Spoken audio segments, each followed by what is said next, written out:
Life Audio. Welcome to Christian Natural Health with naturopathic Dr. Lauren DeVille. Christian Natural Health is the podcast on how to get and stay healthy, God's way.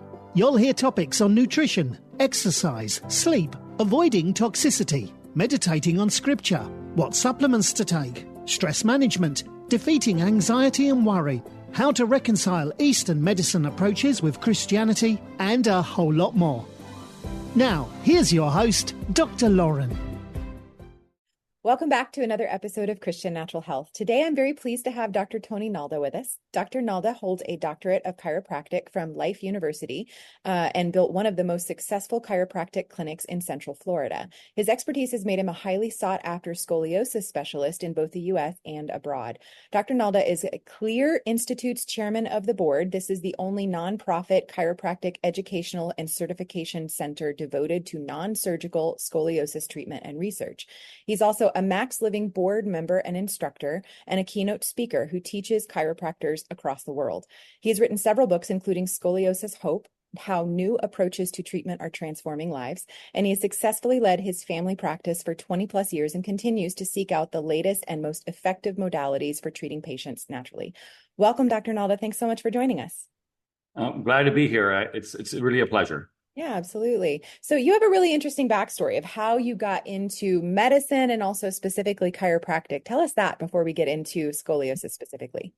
Yeah, it's kind of reliving that is always not the best experience, but it's I guess. it's the truth. Unfortunately, I was not a healthy child. I started developing really debilitating migraines at a very young age, around 10 years old, and they became to the point where I was almost non-functional as a child. And my parents sought out all the professionals down in Miami. I mean, I had no lack of resources and tried to search for the problem. And the only thing that happened was layering more medications on top of medications on top of medications until I was completely drugged out of my mind. And it was not until a very weird scenario that my mom was in a pharmacy buying me my migraine medication. And somebody happened to say to her, I had migraines and I went to a chiropractor and I don't got them anymore. And my mom had no idea why to take me to a chiropractor. I didn't have a spine problem. I didn't have back pain. I had migraines, but she did. So she'd take me to a chiropractor, and that's what changed my life. I started getting chiropractic care. I started getting my spine corrected. Migraines started resolving themselves. And then I realized, hey, there's something to this chiropractic, and it made me want to become a chiropractor. I knew I wanted to go into healthcare.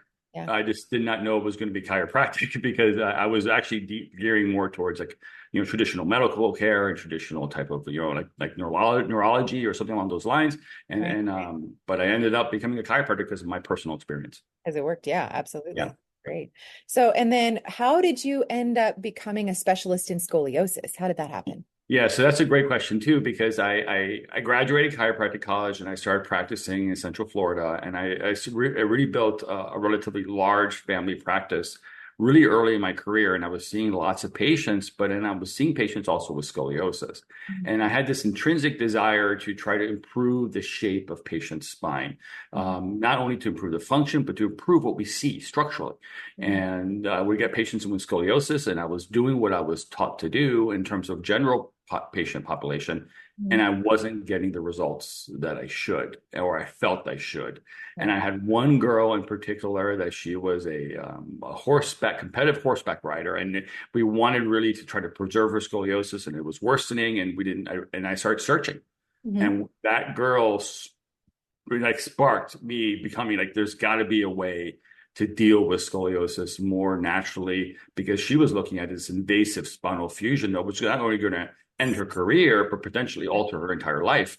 So therefore, it was I literally traveled with her. I took her with me to places, trying to figure out, okay, how are we going to figure this? How are we going to get this better? And thankfully we did. And then that kind of sparked this idea of there's got to be a better answer.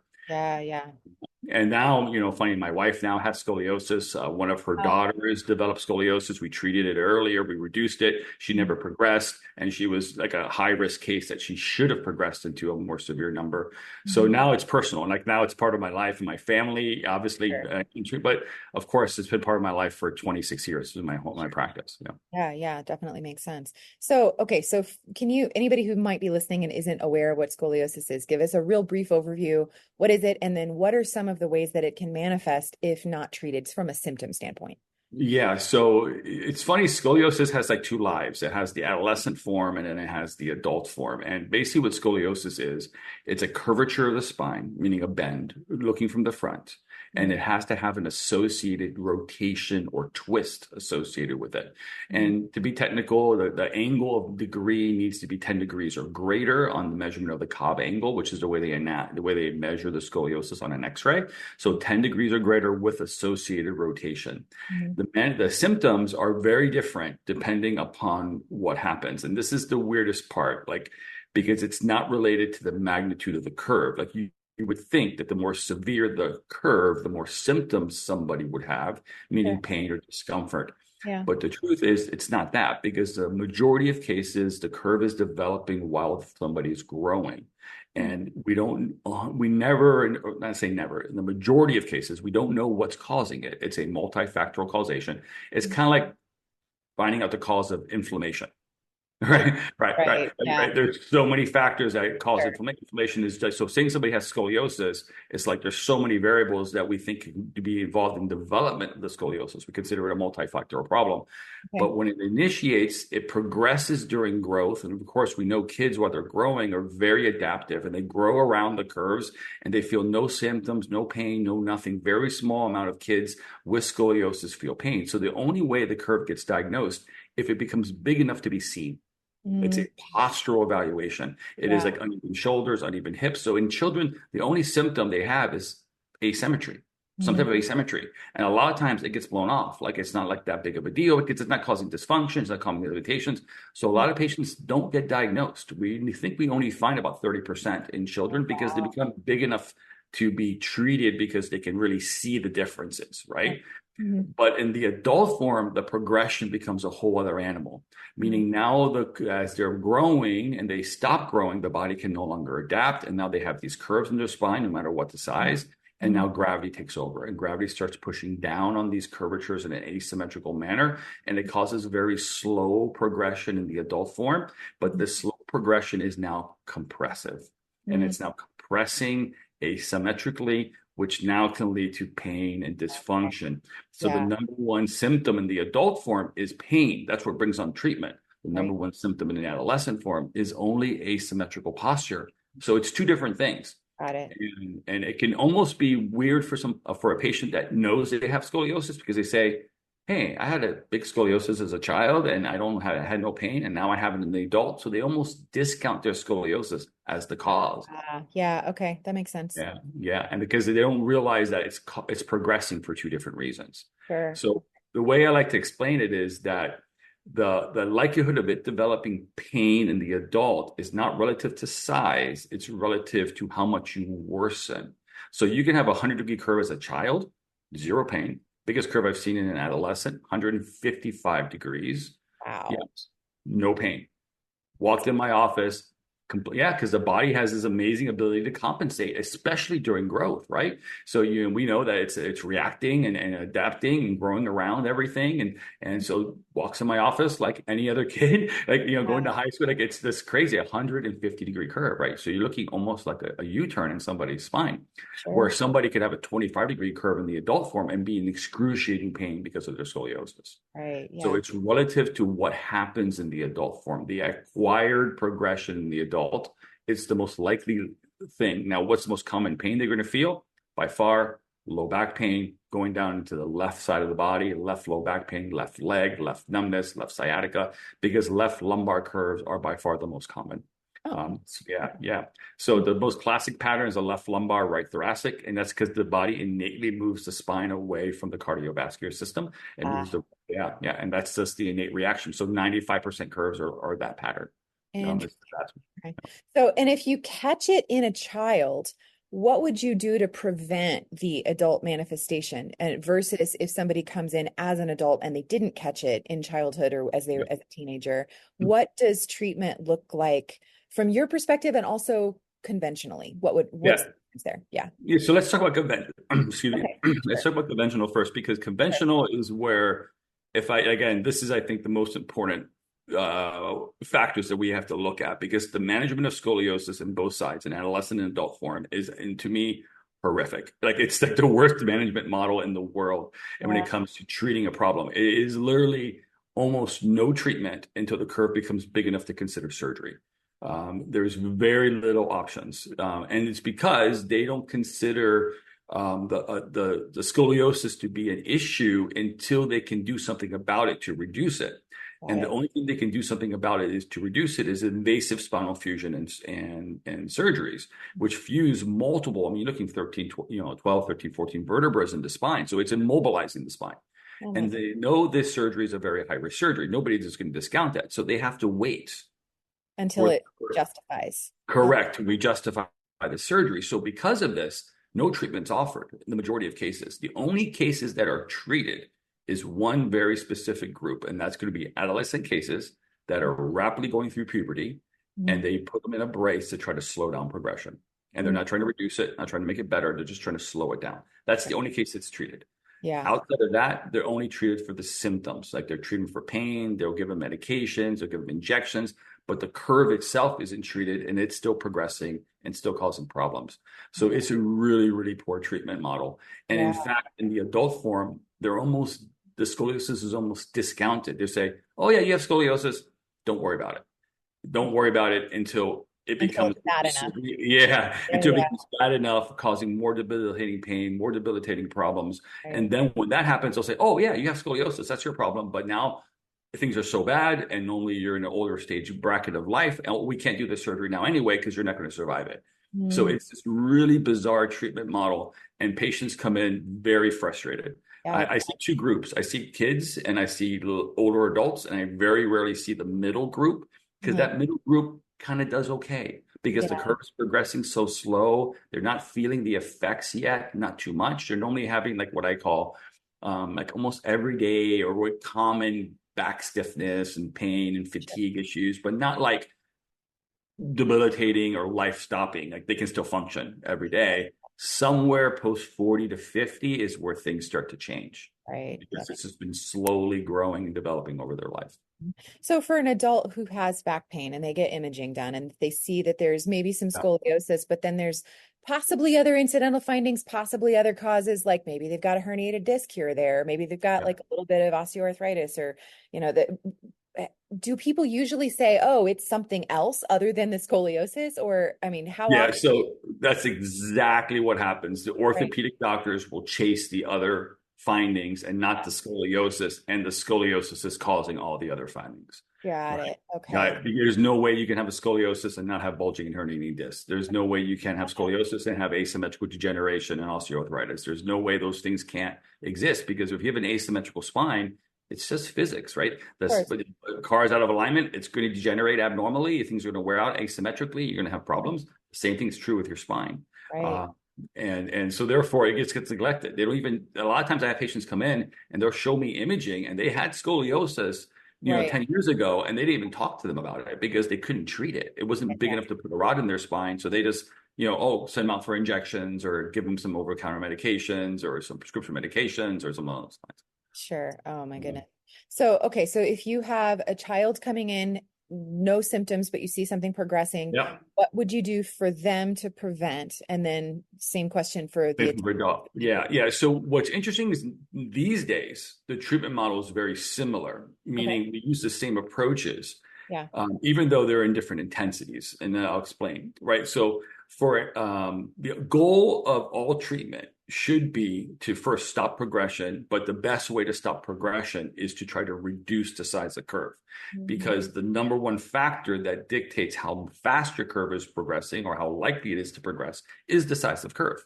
So the only thing we can try to influence is the size. So if we can try to make some curves smaller, especially in the midst of development, we really mitigate risk of progression and they're going to go into the adult form with a smaller curve, which is very beneficial. Sure. So the adolescent cases, we're working very aggressively to reduce curves as quickly as we can, in a younger stage of life. I would say 18 years, 20 years or less. Even young adults can change really well because their spines are relatively flexible. But if we can get them while they're growing and reduce the curve during growth, it's by far the best because now they adapt around a straighter spine and we get the best results, right?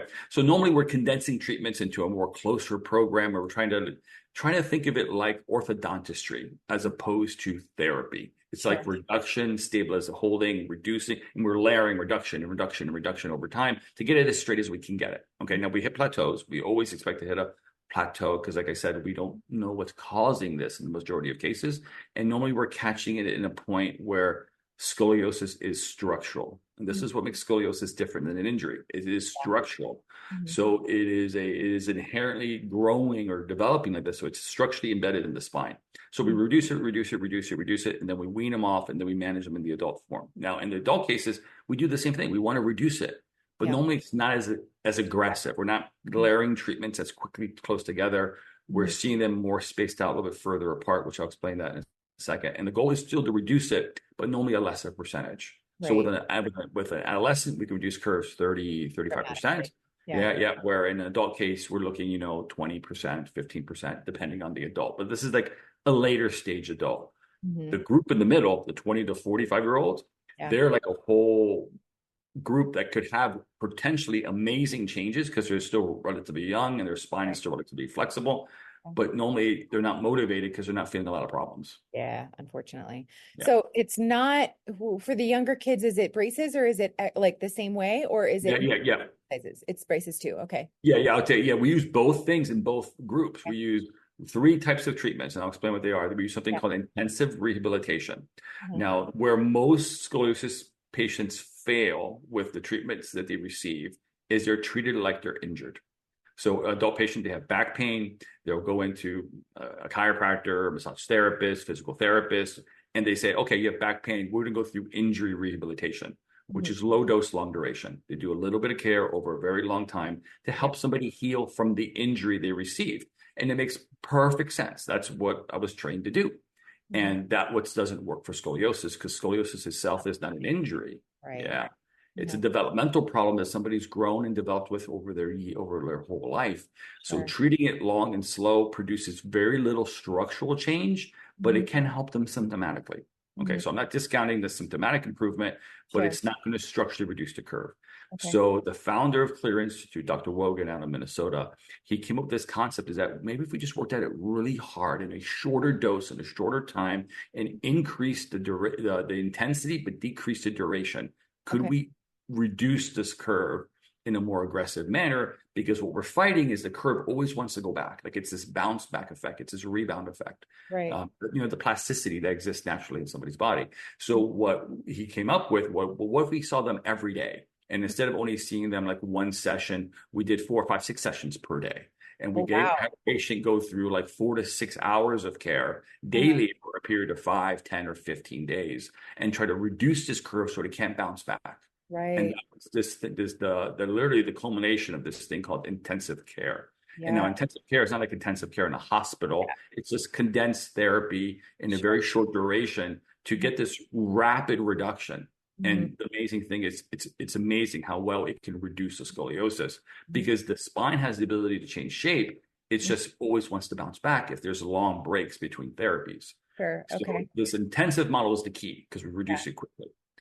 However, if nothing happens after this intensive model, the curve will go right back to where it was. So now we have to hold this new position, and now we hold it with using home therapy and home exercises that are designed for scoliosis. They're called SSEs, scoliosis specific exercises, not general exercises, not like abs and biceps. That stuff doesn't, and not that I'm against it, it doesn't really manage the curve. So it's something designed based upon your curve type. Okay. So we give scoliosis specific exercises, and then we use bracing. And braces that we use are something called corrective bracing. Now, the difference between the braces that we designed and what I mentioned the orthopedic doctor would use to try to stop growth is they designed something called a Boston brace. And a Boston brace is a squeezing style brace to try to slow progression. So it's squeezing the body, trying to acting like a cast and trying to hold it in place. where we built something called a corrective brace, and a corrective brace doesn't squeeze, it pushes. And Okay. by pushing, you're trying to push the spine straighter into a more corrected position, not Okay. squeezing and just hoping it doesn't worsen. Think of Got it. like, yeah, think of like a retainer for your teeth versus corrective braces of your teeth. Okay. Nobody would braces on their teeth if the best thing the brace would do was slow down how How crooked. fast they would. Yeah, Yeah. yeah, Yeah. yeah. People wear braces on their teeth to make their teeth straighter. So we use the Sure. same principles. Got it. Same. Okay. So we're So, pushing. and I'm envisioning that if you are doing that level of intensive treatment, there's going to be a lot of muscles that are angry during that period of time, right? I mean, Well, interesting enough, you would think that it would be like, okay, patients are going to get a lot of pain or sore. Well, no, it's actually not. No, it's not. Most patients have relief because the number one reason they're feeling pain is something called stiffness. So okay. scoliosis has an inherent stiffness. What I mean by that is when you have a patient with no scoliosis and they bend left and right, they have symmetrical Sure. bending, pretty Yeah. close. We have a patient with a scoliosis, they have a curve built in, and then when they bend, that curve doesn't come out. That's Okay. the structural component. They can't bend the other way. When Okay. we do our therapy, we're actually trying to push the curve into that opposite position, and it creates a tremendous amount of relief because what ends up happening, these joints become stiff, they hold all their toxins and all their things in them, and they can't get them out because there's not enough motion. So when we induce that motion, they feel better.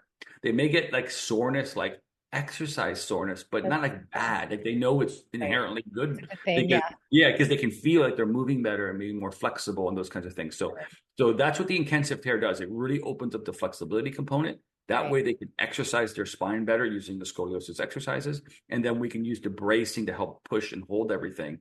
Right. And then it's exactly like orthodontistry. Every 3 months, we evaluate, we see what we have, and do we make modifications to try to reduce it again, or do we keep holding? With adolescents, we're more likely to make modifications to make future reductions. With adults, we're more like, okay, maybe we're just stabilizing right now. Sure. So that's the main difference. Okay. So, and as far as achieving results, it sounds like it probably varies depending on level of curvature and age and all of that. But on average, how long does it take for people to feel? It sounds like they feel relief pretty quickly in that. Yeah. So that's the craziest part. Like we normally know whether this thing is going to be successful within 90 days. Right. We're seeing a change within the initial intensive program. But an initial change doesn't mean it's going to stay. So I always say what really matters is the 90-day evaluation. And then in 90 days, we evaluate them. And if we're seeing some improvement at that point and things are holding, it's a very high chance we're going to be successful. Very high chance. Now, unfortunately, not everybody is, but I would say that if we accept somebody as a patient, I mean, we can qualify them, we take the right. We have a very high success rate if we accept you, right? Got it? Because we weed out the ones that we think we know we're not going to make them go through something if we think it's not going to work. Sure. Okay. But very high success rate with getting there. So if we get a hold at 90 days, then as long as patients are compliant and they're doing what we ask them to do, and we'll be weaning them down really slowly and keep an eye on things, we're going to get a good result. Right. Yeah. And so you see people from all over, not just in Florida. So people will come in for this intensive session and then go home and monitor remotely. How does that work? Yeah, exactly like that. We normally send them back to their local doctor, typically a chiropractor, physiotherapist, and along those lines. And we co-manage them for those 90 days. 90 days, we request x-rays. They'll email me x-rays, email me posture photos. We talk on the phone. We figure out, okay, what happened? And then we give virtual recommendations. So a lot of patients will travel in for 1-2 weeks. We take care of them initially, send them back to their local doctor. Because, the thing with scoliosis is a lot of patients get treated by doctors and they have scoliosis, but very few doctors will treat their scoliosis. Right, They'll exactly. treat the symptoms of their scoliosis. Right. And that's a completely different thing. Sure. Right. So we're totally okay. And I'm totally a proponent of patients continuing to seek out that treatment for the symptoms of their scoliosis. We just help manage their scoliosis in the process of it. Yeah. So that intensive period, it's just 1 to 2 weeks typically? Yeah, it depends on the size of curve. It could be like a 5-day treatment. It could be a 10-day treatment. And then normally with the most severe cases, 15 days. It never goes beyond 15. I tried, right? Because, more is better, right? So does this go longer? There comes a diminishing return. The body can only accept so much change in one time. It's kind of like imagine getting braces on your teeth too tight day one. Got it. Yeah. And that'd be awful. It won't take it. It won't take it. That's why Yeah, so that's why orthodontists, they layer it over a period of 18 months. And that's Right. exactly what our corrective phase tends to be, Yeah. somewhere that 12 to 18 month range. Sure. And then right around there, we're plateauing, and then we're weaning people out, and we're just monitoring. Mhm. That's really the treatment model. So just curious, I know you've already alluded to the fact that there's lots of different possible causative factors for scoliosis. And so, Yeah. I mean, I've heard, because you were using the analogy of orthodontics, I've heard people suggest anyway, that part of the reason why teeth end up becoming out of balance, where historically possibly that wasn't happening nearly as much, has to do with, smaller mouths and sinuses getting smaller and things like that. Can you speculate on some of the reasons why scoliosis occurs? Like, I know you Yeah. said there's a lot of ideas, but just Yeah, curious. yeah. There's many theories, but I would break these theories down into three main, right? Okay. So something called a neuromuscular problem, some Okay. type of neuromuscular issue. Now, neuromuscular issues are like autism, right? There's a huge spectrum, Okay. and some people know they have a neuromuscular disease, and it's very obvious they have multifactorial system problems. But some people can have neuromuscular findings and not be diagnosed because it's not big enough to diagnose. Okay. Okay, so what's something that affects the nerve system, something that affects the ligament system, something that affects the muscle system. So either laxity or rigidity like I saw you had a blog about Ehlers-Danlos syndrome. Like Ehlers-Danlos So I was syndrome is wondering, yeah. associated, it's associated with scoliosis because it's laxity. There's a lot of laxity conditions, Marfan syndrome, and then there's syndromes that create rigidity, Mm-hmm. cerebral palsy, neurofibromatosis. So some type of underlying neuromuscular condition that may be diagnosable, but Right. they could be on the spectrum of this. Yeah. Yeah, but they can't diagnose it, right? Sure. Something there. Genetics. We know there's a genetic component. They've done studies on identical twins. They found 60% of identical twins to share scoliosis, but Yeah. 40% don't. Wow. But 60% do. So there is a genetic tendency. Yeah. I think it's more like an epigenetic approach, Yeah. but there is something there, because I'll see some families, every person in the family has it, and I'll see some families, one person has it. Mm-hmm. Right? And then the last one I would say is something environmental, traumatic exposure, something nutrition-wise, malnutrition that affects hormonal development, growth, something along those lines. And the problem is all those factors will express them. All those causes will express a curve in the spine. Got it. And the curve will be really small, and then it will progress really slow until they go through growth, and then the curve will progress, has the potential to grow with them Right. while they grow. Got it. And possibly if it was something epigenetic or something toxic when they were growing, by the time you see them, if they're adults, it's long gone. It's just now we're dealing with the sequelae, right? 100%. Like I always tell patients, if we knew the cause, it may not affect your treatment. In fact, in the majority of cases, I would think 99%, Right. we're going to treat you the same way. Right. Because if somebody truly has a diagnosable neuromuscular condition, they have something that we know it's there, say cerebral palsy, we still treat the curve like a curve. Right. Yeah. That makes sense. You don't treat the cerebral palsy and the curve gets better, because by the time we treat them, the curve is structural already. It's developed its own problem. It's becoming its own thing. Sure. Yeah, that makes sense. So what have I not asked you that you want to make sure you leave with our audience? Yeah, I mean, you can see there's a lot to talk about, right? Absolutely. I would say the most important thing is that if you have scoliosis, and especially in the adult form, and you have it, the worst advice you can ever be given is not to worry about it, right? Minimally monitor it. Minimally take x-rays every couple of years, see what it's doing. We expect very slow progression, but slow progression is what leads to more rapid progression as you get older. Sure. And then if you have it, I would always recommend try to treat it, reduce it. You're not going to cure it, but you have to manage it, because you're not going to get rid of it. So you have to, at some point, the curve is going to progress to a point where it's going to require your attention. Right. We know spinal disability is one of the number one causes disabilities worldwide, right? It is growing. It is not going down. We expect patients over age 60, somewhere around 30 to 50% of patients have scoliosis. So it's a big deal, right? It's a big deal. So I would say manage it, treat it, do something about it, and minimally monitor it. Because if you don't monitor it, and then the first question asked is, do you have any memory of what your curve was? We don't know how much you worsened over time. And that's it makes it harder to manage. Right. Yeah, that makes sense. So where can people go to learn more about you and your clinic? Yeah, so my website, scoliosisreductioncenter.com is, a great resource. There's a lot of videos on there, a lot of blogs. I have lots of information. I have a YouTube channel with hundreds of videos on scoliosis. Again, just Google Scoliosis Reduction Center or YouTube search Scoliosis Reduction Center. And then, of course, I have the nonprofit that I'm a chairman of the board of, which is Clear Institute. And they're based out of Minnesota. And we have a nonprofit that we have, doctors that are kind of learning the process and supporting this process worldwide. So we have like 30 or 40 doctors that have gone through the certification. And those are your main resources, I think, that'll guide you in the right place. Fabulous. Okay. I will put all of that in the show notes. Thank you, Dr. Nalda. This has been really enlightening. I appreciate it. Yeah. Thank you for having me. Are you looking for a holistically minded healthcare practitioner who truly treats root cause rather than symptom suppression? Unfortunately, even in the alternative healing professions, this isn't a given. That's why I've created wholehealthdoctor.com, a resource to help connect patients to healthcare practitioners in their area who share a root cause philosophy. Alternatively, most of the practitioners listed also practice telehealth. So if there isn't anyone local to you, you can still find a great practitioner to help you regain optimal health.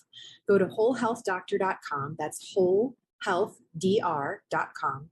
Type in your location or just the specialty that you're looking for and find the practitioner who's right for you. Thanks for listening to Christian Natural Health. This show is run by you, so please write in with topic and guest suggestions for future shows. For more great content, subscribe to Dr. Lauren's blog at www.drlaurendeville.com or follow her on Facebook or Twitter at Dr. Lauren DeVille. If you enjoyed the show, don't forget to share it with your friends and give us a 5-star rating in iTunes. It really helps us to stand out so other people can discover great content as well. Have a great week and God bless you.